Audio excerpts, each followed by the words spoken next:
vamos iniciar essa exposição. A primeira coisa que eu preciso colocar para vocês quando eu entro na questão da neurociência, afinal de contas eu entro por qual porta? Qual é a grande entrada para mim da questão da neurociência? É a questão do processo de aprendizagem. A aprendizagem, ela é a base do processo educativo.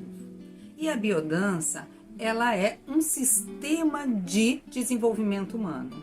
A biodança é um sistema de formação humana. Inicialmente, o Rolando organizou, muito ligado à questão da saúde, e em um determinado momento histórico, ele tomou a decisão de migrar para a educação e ampliar mais o campo da biodança. Não é? Ampliar em termos de formação, porque não seria apenas pessoas ligadas à saúde, por exemplo, que poderiam fazer um curso de biodança. Nós organizamos e pensamos uma sessão de biodança, imaginando otimizar ou desejando otimizar a aprendizagem das pessoas. Essa é a primeira questão, né?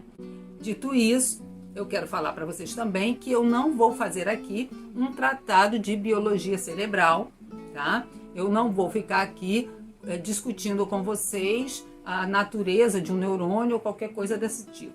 Eu vou, na perspectiva da educação, olhar quais são os impactos das descobertas da neurociência para a biodança, tá? Quais são os benefícios que existem, quais são as questões principais e, sobretudo, onde é que nós podemos atentar? Quais são as questões que nós precisamos estar mais, vamos dizer, ligados? Então vamos lá, vamos iniciar. Tá? Primeira coisa, afinal de contas, o que é neurociência? A neurociência, ela é um campo de conhecimento específico da ciência que consiste no estudo do sistema nervoso e das suas relações com a fisiologia do organismo. Então, essa é a primeira questão. O que é que a neurociência estuda? Ela vai estudar a atenção, a memória, ela vai estudar a aprendizagem, emoção, linguagem, comunicação. A neurociência, ela se organiza a partir de um conjunto de disciplinas específicas, por exemplo, a neurofisiologia, que investiga o estudo das funções do sistema nervoso, a neuroanatomia, não é? A neuropsicologia, vários outros campos da ciência, ela organiza e transcende. Por isso que nós dizemos que a neurociência, ela é um campo transdisciplinar, porque ela se alimenta de diferentes disciplinas para olhar para o nosso sistema nervoso. O Antônio Damasio, um neurocientista português, que eu gosto bastante, Rolando também fazia referências a ele, ele diz que a neurociência, ela organiza estudos empreendidos principalmente por compensadores. O que ele quer dizer com isso? Ele está dizendo o seguinte: os estudos compensadores, ele tem a ver com as novas técnicas de observação do cérebro. Nos últimos 20 anos foi decretado praticamente agora já está virando décadas, não é? Do cérebro, porque nós começamos a assistir um desenvolvimento tecnológico imenso, não é? E que permitiu à ciência identificar, por exemplo, e com bastante precisão, como é que fica o funcionamento de um cérebro lesionado, por exemplo. E aí, os cientistas, eles conseguem estudar a forma como esse sistema cerebral, ele começa a executar uma função a partir dessa lesão. Isso, veja, é um tema importante, sempre se quis saber sobre isso, mas não basta querer, não basta desejar. Era fundamental que nós tivéssemos um conjunto de tecnologias que permitisse a gente avançar nisso aí, não é? Então, veja, por que esse elemento do compensador é importante? porque ele vai falar justamente da nossa capacidade de aprendizagem. Mediante uma lesão, não é? Como é que o cérebro se reorganiza para dar uma resposta nova a um determinado estímulo que aparece. Então, de início, eu gostaria de colocar para vocês, e eu vou ficar o tempo todo aqui provocando vocês, porque no final nós vamos abrir uma conversa aqui, mas eu vou começar fazendo já uma provocação para vocês. Se o nosso cérebro, mesmo lesionado, se reorganiza para dar novas respostas frente a um estímulo, nós podemos falar de dificuldade de aprender? Até que ponto essa expressão é uma invenção dissociada, de fato, da nossa capacidade neurofisiológica? Afinal de contas, o que é plasticidade cerebral? A palavra plasticidade, ela está relacionada com uma qualidade da matéria que pode ser moldada. Ou seja, o que é plástico, o que é modelável, o que é adaptável. Então, quando a gente fala de plasticidade, a gente está falando de uma capacidade de ser flexível. Então, todo o ambiente e toda modificação ambiental interfere na sua aprendizagem, interfere no desenvolvimento das suas respostas sinápticas, ok? Então, é preciso prestar muita atenção por onde você anda, com quem você está, com quem você convive, por onde você passa, porque as paisagens da sua vida interferem na maneira como você é. Então, você não está passando pela vida simplesmente dentro de alguma uma bolha que você não é influenciado.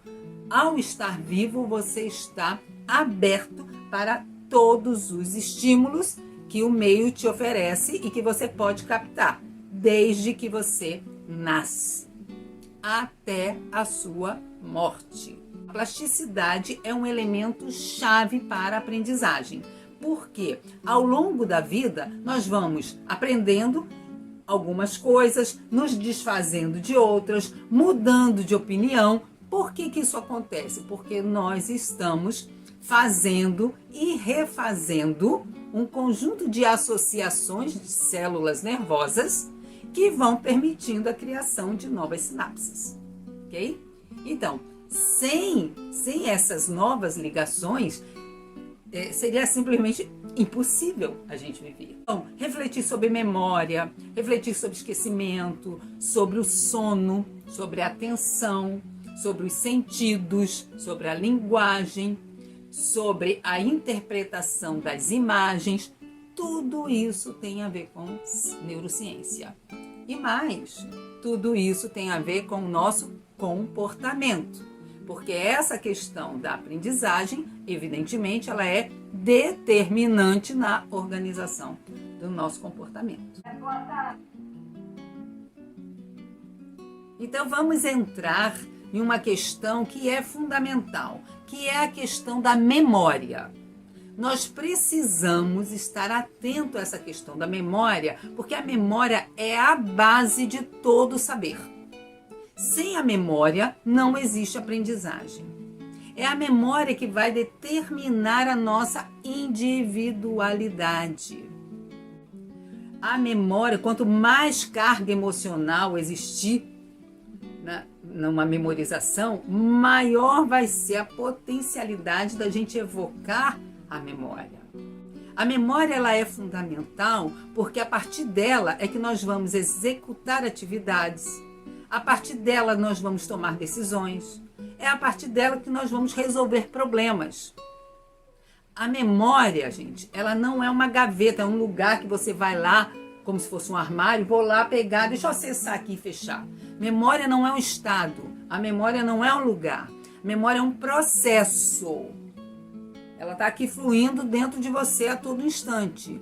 E ela tem a ver com a capacidade de planejamento. Ela tem a ver com a sua capacidade de abstração. ela tem a ver com o julgamento crítico. Ela tem a ver com atenção. Então veja que nós precisamos aprofundar mais esse tema da memória, porque, como eu disse inicialmente, a memória é a base de todo saber. E acontecimentos com carga emocional maior, eles são relembrados com mais nitidez. E os neuroquímicos são estimulados, garantindo a memorização. Então, veja, quanto maior for a carga emocional, mais fácil aquele conteúdo, aquela informação será gravada, certo? Porque nós aprendemos com o corpo. Nós não aprendemos com uma mente, nós aprendemos inteiros. Agora, existem lugares de processamento da informação. Nós aprendemos, e aqui em um determinado momento eu vou colocar sobre isso também, nós aprendemos pela nossa corporeidade que está viva. Temos muito mais capacidades, muito mais portais de aprendizagem do que o que a gente imagina. Isso é uma coisa muito importante. Então, veja, falar em memória é muito mais do que falar do poder de recordar, do poder de lembrar alguma coisa. Falar de memória tem a ver com ações futuras, porque você toma uma decisão ou age de uma maneira ou de outra, dependendo do que você tem gravado em si. E como é que esse registro ele é feito? Como é que ele é fixado? Se a memória ela é tão importante e ela determina a maneira como a gente pode viver, porque é através dela que eu vou acessar, eu acesso e as coisas acontecem na minha vida. Como é que nós podemos fixar mais algumas informações, como aquelas que a gente aprende na biodança? A memória, ela é a base da aprendizagem, tá? E a memória, ela existe através de 3 processos. Nós conseguimos fixar a memória através de 3 processos: repetição, elaboração e consolidação. Pensando aqui e refletindo sobre o processo de fixação da memória, lembrando que a memória é a base da existência humana.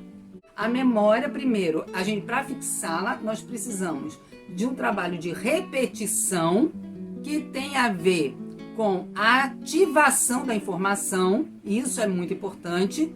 É você oferecer um conjunto de estímulos, conjunto de formas variadas que a pessoa vai dando entrada naquele conteúdo de diferentes maneiras. Veja, quando a gente está falando de repetição, a gente também está falando desse conjunto de coisas diferentes que precisam ser feitos para ativar a mesma coisa. Existe também uma questão que eu acho importante a gente pensar, tá? Que é sobre a questão da correção dos exercícios. Isso é uma coisa que nós aprendemos quando estamos na formação, que nós não devemos, num grupo regular, corrigir as pessoas. Deixar as pessoas se expressarem livremente e que aos poucos, né, a pessoa vai aprendendo. E eu não quero me colocar contrária a isso, mas eu quero que a gente pense um pouco, aos poucos, sobre essa questão. Você repete a todo instante uma coisa que não está correta, significa que você está aprendendo uma coisa que não está correta. Tudo o que você faz vai criar redes em você. Porque as redes, elas não criam só de coisa boa, porque a gente só está falando da biodança, só está falando de coisa maravilhosa. Mas você também, mediante um comportamento repetitivo ruim, você vai aprender um comportamento ruim. Então, eu começo a pensar, tá? E ainda estou nesse caminho de pensação sobre essa questão da correção. Porque a correção, muitas vezes, a gente acha que, na biodança, talvez a gente ache que seja uma coisa de podar o outro, ou não permitir que o outro se expresse livremente. A biodança não é dança livre. Nós temos exercício na biodança de dança livre.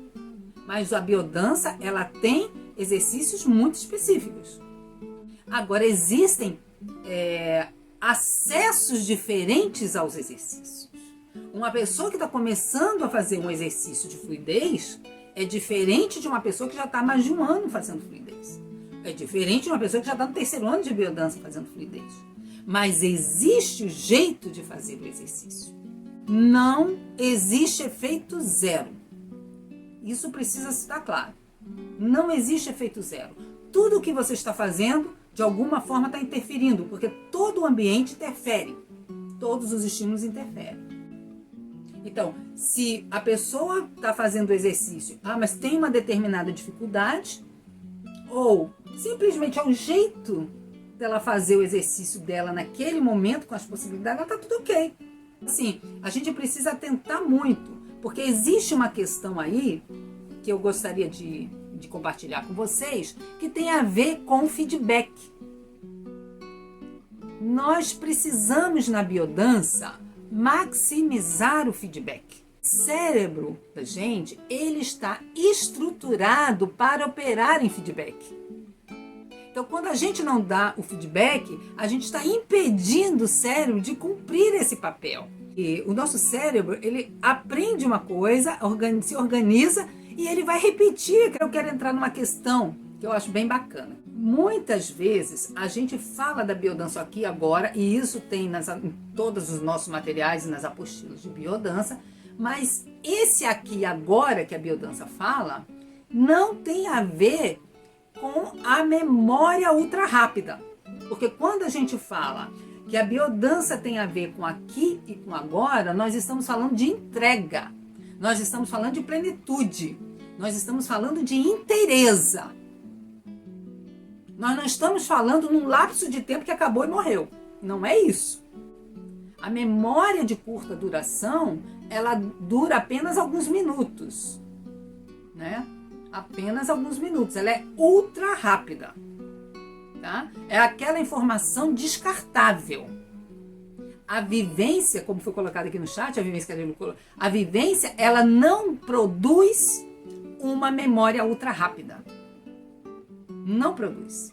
A vivência produz uma memória de longa duração, porque ela quer ajudar a pessoa, ela colabora com a gente para que a gente aprenda coisas novas. E para aprender, você precisa de memória de longa duração. Tá? Então, quando a gente vai falando que o importante na biodança é o aqui e o agora, nós estamos falando de inteireza, plenitude. Tá? Então, a memória, nós temos a memória ultra rápida, que é essa descartável. Você aprendeu, soube de uma coisa, daqui a pouco você nem lembra mais, porque ela não importa mais aquela informação para você. Por exemplo, eu fui ontem no correio, e aí o rapaz, eu falei assim, preciso saber esse CEP aqui que eu tô mandando esse negócio tal. Aí ele pegou e falou, o CEP é tal. Aí eu falei, tá, memorizei na hora. Aí ele me deu, falou, aí eu reproduzi o CEP no papel. Ok. Se você me perguntar agora se o CEP da moça começa com 4, com 5, com 10, eu não tenho a menor noção. Não me interessa. Eu simplesmente descartei aquela informação.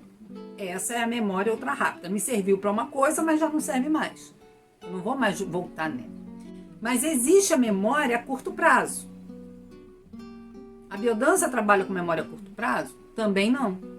Memória a curto prazo é aquela que você estacionou o carro num lugar no shopping, na volta você procura onde é que está. Essa memória minha, inclusive, é muito prejudicada porque eu sempre me perco nos estacionamentos. Mas, enfim, essa é a memória a curto prazo. Certo? Que ela fica um tempo maior com você, mas você também vai, aos poucos, descartando aquela memória. Para que eu vou saber? Você imagina, a gente vai para a universidade, eu estaciono, agora não, né, quem está na pandemia, mas a gente estaciona o carro, cada dia num lugar. Eu vou armazenar todos os lugares que eu botei o carro? Claro que não, essa coisa é louca, isso não tem para que eu guardar isso não se guarda. Usei, ela é funcional, descartei e continua a vida. A biodança, ela trabalha com memória a longo prazo. Porque a grande questão da biodança é aprender a viver. Não é você chegar na vivência desfrutar da vivência e foi ótimo, foi maravilhoso, tchau e acabou-se. Rolando sempre colocava que a vivência é aquele laboratório que você aprende, mas o palco, na verdade, é a vida. É aprender ali para viver. Certo? Então, você desfruta o máximo que você puder para se abastecer de muitas aprendizagens para viver melhor. Então, e essa é uma questão importante. A biodança tem relação com o trabalho de memória a longo prazo. Tá? E como é essa memória a longo prazo? Ela pode ser declarativa ou não declarativa. O que significa isso? A declarativa é aquela que você evoca pela palavra, que também não é a biodança, porque na biodança nós não trabalhamos com a palavra. A biodança, ela vai evocar uma memória não declarativa, porque a gente vai acessar outras formas. A memória não declarativa, ela pode ser associativa ou não associativa. O que significa isso? A associativa é aquela que, por exemplo, ontem eu fui no supermercado e vi que estamos em época de manga rosa. Gente, eu olhei aquela manga e senti aquele cheiro, comecei a salivar. Ou seja, a minha memória, a minha percepção, eu fui juntando, eu fui lembrando, senti o cheiro, pá, o meu corpo já produziu uma saliva. Porque eu me lembrei como a manga rosa é boa. Isso é uma memória não declarativa, associativa, porque eu associei com alguma coisa maravilhosa que para mim é o gosto da manga. Isso é um diálogo silencioso do meu corpo, mas extremamente ativo, porque não é porque eu estou calada que as coisas não estão funcionando, não é? É uma coisa maravilhosa. Para que a gente vai evocar não associativa, ela tem a ver com a repetição. Então você faz tanto aquilo, tanto, que você nem fala e faz. E é muito o que acontece com a biodança, não é isso? Porque as pessoas começam a mudar o comportamento e de repente falam, ué, eu mudei. Antes eu fazia de um jeito, agora eu faço de outro. A pessoa não entende por que ela está mudando, porque não passou por uma questão de elaboração do pensamento, da palavra, que ela ficou conversando. Não. Ela simplesmente gravou aquilo através daqueles mecanismos que eu já falei para vocês e se criou uma memória de longo prazo. Então, veja, o caminho para gravar, que Rolando diz, o que grava é a vivência. Não é? O que grava é a vivência. E eu acho assim incrível que Rolando tenha feito tudo isso a partir da década de 50, quando ele começou a se formar como professor. Isso é uma coisa fantástica, porque nós não tínhamos esse conjunto de conhecimentos que nós temos hoje, e Rolando já estava, através das suas observações fenomenológicas, inferindo esse tipo de coisa. Então, isso é uma coisa fantástica. É realmente genial. Rolando era genial.